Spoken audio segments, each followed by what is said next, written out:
जम्मू कश्मीर में सुरक्षा बलों को बड़ी कामयाबी मिली। अनंतनाग में मुठभेड़ में 3 आतंकी मारे गए। बड़ी संख्या में हथियार बरामद हुए। LAC पर चीन ने अपनी चाल फिर से दिखाई। सैटेलाइट इमेज के मुताबिक गलवान नदी के किनारे चीनी कैंप, जेसीबी मशीनें और चीनी सेना की गाड़ियां अभी भी मौजूद हैं। सैटेलाइट इमेज 28 जून की है। देश भर में पेट्रोल और डीजल के दाम में 21 दिन से लगातार बढ़ोतरी हो रही है। सोमवार को राजधानी दिल्ली में पेट्रोल की कीमत में 0.05 पैसे प्रति लीटर और डीजल के दाम में 0.13 पैसे प्रति लीटर की बढ़ोतरी दर्ज की गई। कांग्रेस नेता राहुल गांधी ने पेट्रोल और डीजल की बढ़ती कीमतों के मसले पर सरकार पर हमला तेज कर दिया। इस मसले पर कांग्रेस पूरे देश में प्रदर्शन कर रही है। तेल की बढ़ती कीमतों को लेकर जयपुर में कलेक्ट्रेट सर्किल पर कांग्रेस विरोध प्रदर्शन कर रही है। डिप्टी सीएम सचिन पायलट समेत बड़ी संख्या में कांग्रेसी कार्यकर्ता मौजूद रहे। पेट्रोल डीजल के बढ़ते दाम को लेकर कांग्रेस ने अपने विरोध प्रदर्शन में मरुधरा के जहाज ऊंट को भी उतारा। कांग्रेस इसके जरिए केंद्र सरकार पर तेल की कीमत को लेकर तंज कस रही है। परिवहन मंत्री प्रताप सिंह खाचरियावास तेल की बढ़ती कीमत पर अपनी प्रतिक्रिया देते हुए कहा कि जब से केंद्र में बीजेपी की सरकार बनी है तभी से राजस्थान समेत पूरे देश की जनता त्रस्त है। AICC के निर्देश पर प्रदेश कांग्रेस धरना प्रदर्शन कर रही है। धरने में सीएम गहलोत भी शामिल हो सकते थे। सभी जिला मुख्यालय पर भी धरना प्रदर्शन जारी है। तेल की बढ़ती कीमत के खिलाफ प्रदर्शन में महिला और बाल कल्याण मंत्री ममता भूपेश शामिल हुई और केंद्र सरकार की नीतियों को जन विरोधी करार दिया। अलवर में पेट्रोल डीजल के दामों और महंगाई के विरोध में कलेक्ट्रेट के गेट के बाहर धरना प्रदर्शन किया गया। इस दौरान प्रदेश श्रम मंत्री ने कहा कि देश में लगातार 21 दिन से पेट्रोल डीजल के दाम बढ़ने से आम आदमी की इस महंगाई से कमर टूट गई है। उत्तर प्रदेश के राज्यपाल आनंदीबेन पटेल को मध्य प्रदेश के राज्यपाल का अतिरिक्त कार्यभार सौंपा गया। मध्य प्रदेश के राज्यपाल लालजी टंडन अभी अस्वस्थ हैं। असम में बाढ़ का कहर जारी है। यहां बाढ़ से अब तक 18 लोगों की मौत हो चुकी है। असम में रविवार को 3 लोगों की जान चली गई। असम में बाढ़ से 23 जिलों में करीब 10 लाख लोग प्रभावित हुए।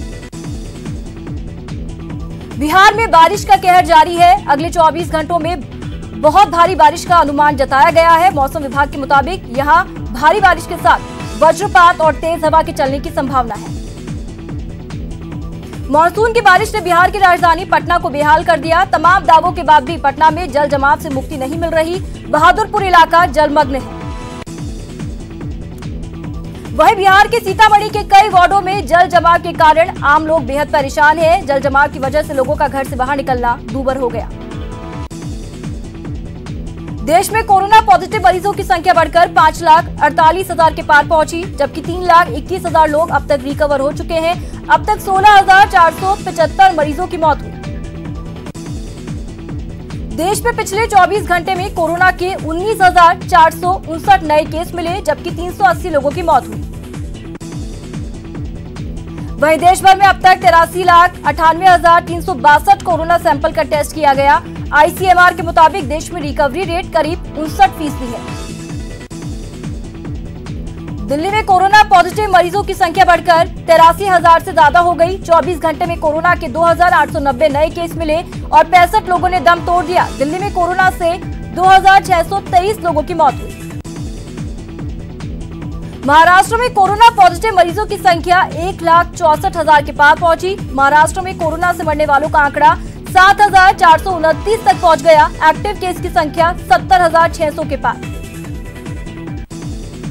वहीं महाराष्ट्र के सीएम उद्धव ठाकरे ने 30 जून के बाद भी राज्य में लॉकडाउन लागू रखने के संकेत दिए।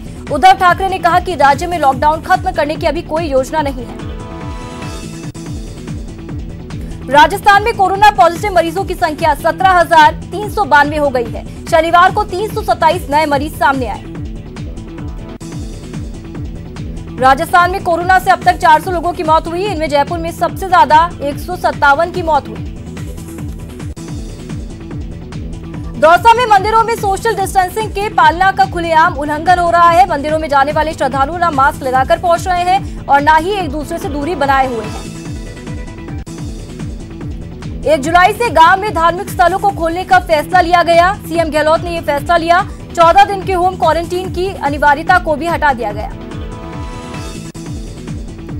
जिला कारागृह सिरोही में बने आइसोलेशन वार्ड से देर रात 2 विचाराधीन कैदी फरार हो गए। कैदियों ने दरवाजे में लगी जाली काट दी और निकल भागे। घटना के समय कोई भी जेल प्रहरी मौजूद नहीं था। जानकारी मिलने के बाद जिला एसपी सहित आला अधिकारी मौके पर पहुंचे और स्थिति का जायजा लेने के बाद जिले में नाकेबंदी करने का आदेश जारी किया गया। धौलपुर में कोरोना संक्रमण अब जिला जेल में भी पहुंच गया है। जिला कारागार में 6 बंदी कोरोना पॉजिटिव मिलने से जेल प्रशासन में हड़कंप मच गया। कोटा में 10 नए पॉजिटिव केस सामने आए। कोटा जिले में अब कोरोना पॉजिटिव की संख्या 640 पहुंच गई है। कोटा में कोरोना के 4 मरीजों को रिकवर होने पर डिस्चार्ज किया गया। पिछले कई दिनों बाद मरीजों को डिस्चार्ज करने का मामला सामने आया।